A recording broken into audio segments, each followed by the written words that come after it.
बिस्मिल्लाहिर्रहमानिर्रहीम। ज़ैनब टीवी की तरफ से मैं आप लोगों के साथ रसूल करीम सल्लल्लाहु अलैहि वसल्लम का बहुत ही प्यारा फरमान शेयर करने जा रही हूँ कि वो ज़माना करीब है जब तुम्हारी हक तलफी होगी और ऐसी बातें होंगी जिनको तुम बुरा समझोगे। लोगों ने अर्ज़ किया, या रसूलुल्लाह सल्लल्लाहु अलैहि वसल्लम कि ऐसे वक्त के लिए आप सल्लल्लाहु अलैहि वसल्लम हमें क्या हुक्म देते हैं।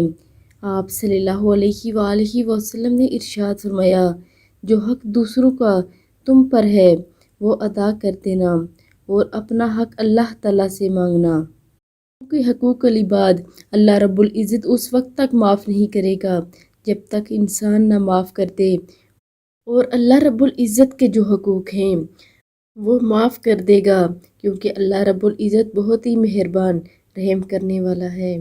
आप सब भी वीडियो को आगे लाजमी शेयर करें। जज़ाकल्लाह।